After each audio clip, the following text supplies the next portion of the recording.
నమస్తే, welcome to 99 TV big డిబేట్కి స్వాగతం. రాజధాని ప్రాంతం రోజు ఏదో ఒక అంశంతో వార్తల్లోకి వచ్చేస్తుంది, ప్రత్యేకించి అమరావతి రాజధాని ప్రాంతం. మొన్నటికి మొన్న సాయి కృష్ణ, ఆ తర్వాత అదే ప్రాంతానికి చెందిన రావణ్, ఇప్పుడు ఏంటంటే గుంటూరు కృష్ణబాబు కాలనీలో జరిగిన ఒక సంఘటన కారణంగా గుంటూరు ఎమ్మెల్యే, పశ్చిమ నియోజకవర్గ ఎమ్మెల్యే గళ్ళ మాధవి గారు ఏకంగా అంబటి రాంబాబుని హెచ్చరించారు. మాజీ మంత్రిని, నా మీద అసత్య ఆరోపణలు చేశారు, పరువు నష్టం దావా వేస్తాను వెనక్కి తీసుకోపోతే. అసలు ఆ కారణం ఏంటనేది తెలిస్తే కూడా ఆశ్చర్యపోతాం.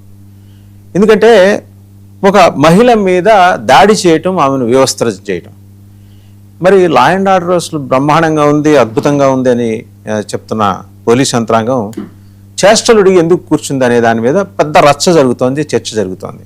ఓ పక్క ముఖ్యమంత్రి, తెలుగుదేశం పార్టీ జాతీయ అధ్యక్షులు చంద్రబాబు నాయుడు గారు అయితే దీనికి బాధ్యులైన తెలుగుదేశం పార్టీ నాయకుడిని ఇమ్మీడియట్గా సస్పెండ్ చేశారు. లోకేష్ గారు కూడా ఉగ్రరూపం చూపించారు. ఇంత జరిగిన తర్వాత కూడా వెలికి వస్తున్న వాస్తవాలు ఏంటంటే అసలు ఆమె కంప్లైంట్ని పోలీసులు తీసుకోవడానికి నిరాకరించారని ఒక అభియోగం. ఎంతవరకు నిజం అనేది దర్యాప్తులో తేలుతుంది. ఈ అంశానికి సంబంధించి ఏంటంటే ఇప్పుడు అధికార పక్షంలోని, అదే ఎన్డీఏ కూటమిలోని తెలుగుదేశానికి వైసీపీకి మధ్య పెద్ద వార్ జరుగుతుంది. ఆ వార్లో ఏంటంటే స్వయంగా మహిళ ఉండే ఎమ్మెల్యే బాధితురాలి పట్ల అభ్యంతరకర రీతిలో ప్రవర్తించడం ఏంటని చెప్పేసి రాంబాబు గారు మాట్లాడిన తర్వాత పేరు నాని గారు కూడా నిన్న ఏదో సాకల్యంగా విరుస్తూ మాట్లాడారు. ఇప్పుడు ఎమ్మెల్యే గారు అయితే గట్టి వార్నింగ్ ఇచ్చారు అంబటి రాంబాబు గారికి. రాంబాబు గారికి ఏంటంటే కేసుల మీద కేసులు, ఇప్పుడు తాజాగా పరువు నష్టం కేసు. ఈ మొత్తం అంశానికి సంబంధించి అసలు ప్రధానమైన అంశాలన్నీ పక్కన పెట్టేసి జనం వీటి మీద మాట్లాడుకునేలాగా తెర వెనక ఒక వ్యవహారం నడుస్తుంది. ఇది ఎవరి మధ్య అండర్స్టాండింగ్ తెలియదు నడుస్తుంది అనే దాని మీద చర్చ జరుగుతుంది. ఈ అంశం మీద బిగ్ డిబేట్లో మనతో పార్టిసిపేట్ చేస్తున్నారు విజయ్ కిరణ్ గారు, టీడీపీ అధికార ప్రతినిధి. నమస్తే విజయ్ కిరణ్ గారు. అలాగే మస్తాన్ రావు గారు, political analyst and senior journalist. నమస్తే మస్తాన్ రావు గారు. జ్వాలాపురం శ్రీకాంత్ గారు, వైసీపీ అధికార ప్రతినిధి, వారికి కూడా నమస్కారం అండి. టు స్టార్ట్ విత్ మస్తాన్ రావు గారు, మీరు ఆ ప్రాంతవాసి, అక్కడ జరుగుతున్న ఇప్పుడు ఏంటంటే ఇంత దూరంలో ఉన్న వాళ్ళకి రకరకాల మాధ్యమాల ద్వారా వచ్చే ఈ కథనాలు అంటారా, అబ్జర్వేషన్స్ అంటారా, చివరికి దానికి మసాలా కోటెడ్గా వస్తాయి. బట్ వాస్తవం మీకు తెలియాలి, మీరు ఆ ప్రాంతంలో ఉన్నారు. ఏం జరిగింది ఆ రోజు? గుడ్ మార్నింగ్ అండి. 1990 అదేవిధంగా ప్యానల్లో ఉన్న పెద్దలకు కూడా ఇప్పుడు కృష్ణబాబు కాలనీలో జరిగిన వ్యవహారం అంతా చూస్తే తెలుగుదేశం పార్టీ దీనికి పూర్తి బాధ్యత వహించాలి. అంటే మేము మల్లెల ఎవరైతే దానికి కారణమైన మల్లెల మూర్తిని, ఆయనతో పాటు ఉన్న ముఠా ఎవరైతే ఉన్నారో దాడి చేశారో వాళ్ళందరినీ అరెస్ట్ చేసామనేది కాదు. సమస్య ఏంటంటే అక్కడ ఏమైంది, ఆమె అక్కడ మున్సిపల్ రోడ్డు మీద కుళాయికి సంబంధించిన వ్యవహారం, దానిలో అతను 10,000 రూపాయలు అడిగాడు అనేది, ఆమె దానికి ఇవ్వనంటే గొడవ పిగిలింది అనేది ప్రాథమికంగా ఉన్న సమాచారం. సో ఆ నేపథ్యంలో గొడవ జరిగితే ఆమె పోలీస్ స్టేషన్కి వెళ్ళింది. పోలీస్ స్టేషన్కి వెళ్తే అంతగా రెస్పాండ్ కాలేదు. నా మీదే పోలీస్ స్టేషన్ ఫిర్యాదు చేయడానికి నా మీద వెళ్తావా అని చెప్పేసి వీళ్ళందరితో వచ్చి అతను దాడి చేశాడు.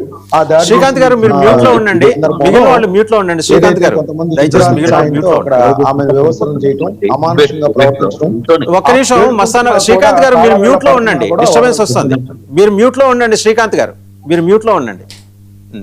మస్తాన్ గారు మీరు మాట్లాడండి. సో కాళ్ళవేళ్ళ పడుతున్నా కూడా ఆమెను వదలకుండా దాదాపు అక్కడ నా ఉద్దేశం ఏంటంటే అసలు ఆ వీధిలో వాళ్ళు కూడా ఈ రోజుల్లో ఎవరు గొడవని కాదు, కానీ అసలు ఆ వీధిలో వాళ్ళందరూ కూడా ఒక మహిళని, అందులో ఆమె గృహిణి కదా, వేరే పోట్లాట్లో ఉండే వ్యక్తి కూడా కాదు. సో ఇప్పుడు ఒక అరగంట తర్వాత లేకపోతే ఆ గొడవ సర్దుమణుకుతున్నప్పుడు తీసుకొచ్చి దుస్తులు ఇచ్చారు. నిజంగా భారతదేశంలోనే చాలా అమానవీయమైన ఘటన.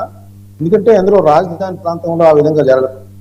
సో దీని మీద తర్వాత వాళ్ళు బాధితులు ఎమ్మెల్యే గారి దగ్గరికి వెళ్తాం. ఎమ్మెల్యే గారు చెప్పిన దాని ప్రకారం చూస్తే నేను వెంటనే వాళ్ళకి ఆదేశించాను, కేసు నమోదు చేశారు. మా పార్టీ వాళ్ళు అయినా సరే మేము ఒప్పుకునేది లేదు, వాళ్ళని సస్పెండ్ చేసాం అనేది. దానికి మళ్ళీ చంద్రబాబు నాయుడు గారికి, లోకేష్ గారికి సమాచారం అనుకోం, అది చాలా తప్పు, మా పార్టీ వాళ్ళైనా ఊరుకోలేదని చెప్పేసి వాళ్ళు ఆగ్రహం వ్యక్తం చేశారు, కన్నెర చేశారు, అవన్నీ జరిగింది. సో ఇక్కడ ప్రాథమికంగా ఏంటంటే అసలు ఈ అంబటి రాంబాబు గారు, టి గల్లామాధవ్ గారి గతంలో కూడా గొడవ ఉంది కదా, వాళ్ళ ఇంటి మీదకి వెళ్ళారు, అవన్నీ కూడా ఉన్నాయి. సో అవన్నీ పక్కన పెడితే మనం ముందు ఆ గొడవ ప్రారంభమైనప్పుడు మహిళ పోలీస్ స్టేషన్కి వెళ్ళినప్పుడు ఎందుకు పోలీసులు స్పందించట్లేదు అనే దాని మీద ఇప్పుడు మొత్తం జరుగుతాం. అప్పుడు గనక స్పందించి ఉంటే వాళ్ళు ఆ 9 మందిని తీసుకొచ్చి ఆమె మీద దాడి చేసి ఉండేవాళ్ళు కాదనేది ఇక్కడ ప్రాథమికంగా ఉండేది. నిజానికి ఎమ్మెల్యే మాధవ్ గారు ఆమె దృష్టికి రాగానే చేసి ఉండొచ్చు. సో వైఎస్ఆర్సీపీ రాజకీయ లబ్ధి కోసం చేసి ఉండొచ్చు. కానీ ప్రాథమికంగా ఒక మహిళ తనకు అన్యాయం జరిగిందని పోలీస్ స్టేషన్కి వెళ్తే ఎందుకు రెస్పాండ్ కాలేదు? ఆ రెస్పాండ్ కాని నేపథ్యంలోనే ఈ సంఘటన అంతా చోటు చేసుకుంది అనేది మనం చూడాల్సిన అంశం. సో ఇక్కడ పోలీసులు ఇటీవల కాలంలో మనం విజయవాడలో కావచ్చు, కొన్ని ఇప్పుడు ఆదోనిలో మంగమ్మ అనే విషయంలో కావచ్చు, లేకపోతే విజయవాడలోని సాయికృష్ణ లేకపోతే క్రాంతి కుమార్, ఇట్లాంటి విషయాల్లో ఎందుకు హై హ్యాండెడ్ గా వ్యవహరిస్తున్నారు? ఇట్లాంటి ప్రభుత్వానికి అప్రతిష్ట కావచ్చు. రెండోది ప్రాథమిక హక్కులు ఏదైతే ఏ పార్టీలకు అతీతంగా చట్టాన్ని అమలు చేయాల్సిన పోలీసులు ఎందుకు ఇలా వ్యవహరిస్తున్నారు అనేది పదే పదే రిపీట్ అవుతున్నా కూడా ఎందుకు చేస్తున్నారు అనేది ప్రభుత్వం పోలీసులు స్వతంత్రంగా వ్యవహరిస్తున్నారా మస్తానరావు గారు? రివ్యూ పెట్టుకోవాలి, వాళ్ళకి ఆదేశాలు ఇవ్వాలి.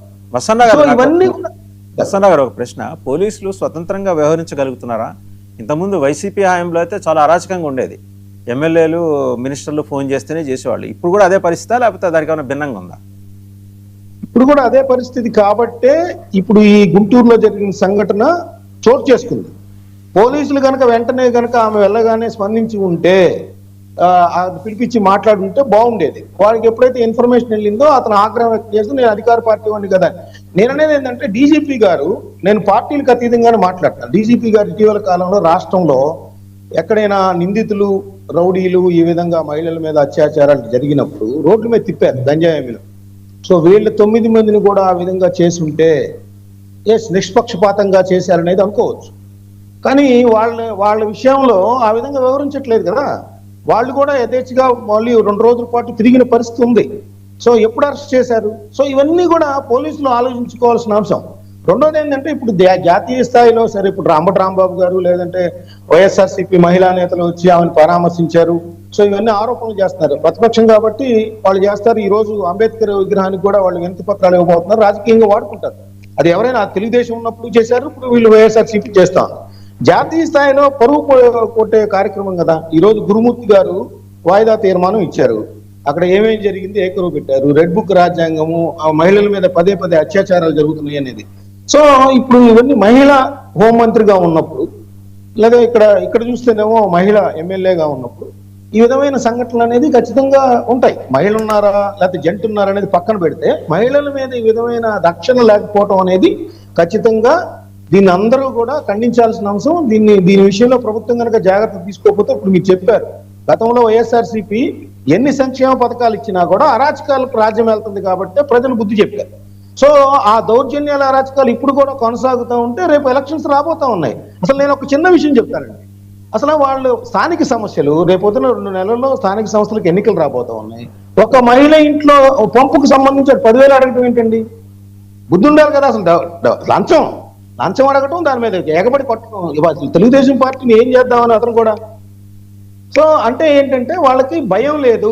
మేము చెప్పిందే వేదం, మేము చెప్పిందే జరగాలి ఇక్కడ, లేకపోతే దౌర్జన్యం చేస్తామనే సందేశాన్ని వాళ్ళు ఇస్తున్నట్టుగా నాకైతే అనిపిస్తా ఉంది. సో ఖచ్చితంగా ఇదే గనక ఉపేక్షిస్తే తెలుగుదేశం పార్టీ కానీ కూటమి సర్కారు కానీ దీనికి తగిన మూల్యం చెల్లించుకోవాల్సిన అవసరం ఉంటుంది. ఇంకోటి కూడా సార్, ఇక్కడ మనం తెలుగుదేశం పార్టీని ఒక్కటే నిందిస్తున్నాం. చట్టం మీద ఎవరికి గౌరవం లేదు. ఇప్పుడు ఒకటొకటి బయటపడుతున్నాయి కదా. భూ కబ్జా విషయం తీసుకుంటే మనకు సాక్షాత్తు స్పీకర్ గారు పరారీలో ఉన్నారంటూ ఎంత ఇది, మాజీ స్పీకర్ అయినప్పటికీ కూడా అది కూడా నేరమే కదా. రెండోది సీదిరి అప్పలరాజు గారు ఆ విషయంలో చూస్తేనేమో కేసుని తారుమారు చేయడానికి ప్రతిపక్షంలో ఉన్నా కూడా ప్రయత్నించారు. అంటే పోలీసుల పట్ల ఏముంది? అక్కడ బ్రహ్మనాయుడు గారు చూస్తే అక్కడ చూసాం కదా, మనం అరెస్ట్ అయ్యారు. సో వైఎస్ఆర్సీపీ కూడా సమాధానం చెప్పుకోవాలి. సీదిరి అప్పలరాజు గారు, తమ్మినేని సీతారాం గారు, బ్రహ్మనాయుడు గారు ఇప్పుడు కూడా అధికారంలో లేనప్పుడు కూడా ఒకటోటి బయటపడుతున్న విషయాలు కూడా వాళ్ళ మేరకు కూడా చుట్టుకుంటాయి. ప్రజలు ఏమనుకుంటారంటే వైఎస్ఆర్సీపీ అయినా తెలుగుదేశం అయినా నేరాల విషయంలో ఎవరు అతీతం కాదు, అందరూ ఇదే బాటలో ఉన్నారు, కొత్త ప్రత్యామ్నాయం చూసుకుందాం అనే విధంగా ప్రజలకు వీళ్ళు సందేశం ఇస్తున్నట్టుగా వీళ్ళ నేరాలు బయటపడుతున్నాయి అనేది నేను చెప్తాను. రైట్, మళ్ళీ మీ దగ్గరికి వస్తా అండి. ఒకసారి విజయకిరణ్ గారి దగ్గరికి వెళ్దాం. ఆయన కూడా గుంటూరే. వారికన్నా ముందర ఒకసారి అంబటి రాంబాబు గారు ఏం మాట్లాడారు మాజీ మంత్రి చూసి విజయకిరణ్ గారి దగ్గరికి వెళ్దాం. బాధిత కుటుంబం పోలీస్ స్టేషన్ కి వెళ్లి ఫిర్యాదు చేసింది, కానీ పోలీసులు ఎలాంటి చర్య తీసుకోలేదు. పోలీసులు ఎందుకు చర్య తీసుకోలేదు ఇది ప్రశ్న. దీనికి సమాధానం ఏమిటంటే స్థానిక శాసనసభ్యురాలు చర్యలు నిలిపివేయవలసిందిగా పోలీసు అధికారులకు ఫోన్ చేసి చెప్పింది. దాంతో పోలీసు అధికారులు కూడా చర్యలు నిలిపివేశారు. ఇంతటితో కథ ముగిసి ఉంటే తర్వాత జరిగిన ఘోరమైన సంఘటన జరిగి ఉండేది కాదు. దీంతో బాధిత కుటుంబం రైట్. విజయకిరణ్ గారు, ఇప్పుడు ఈయనేమో ఎమ్మెల్యే గారి మీద ఆరోపణలు చేస్తున్నారు. ఆవిడ సరైన సమయంలో రెస్పాండ్ అయి ఉంటే ఇంత ఇబ్బంది వచ్చి ఉండేది కాదని. దానికి ఆవిడేమో పరువు నష్టం దావా వేస్తానంటది.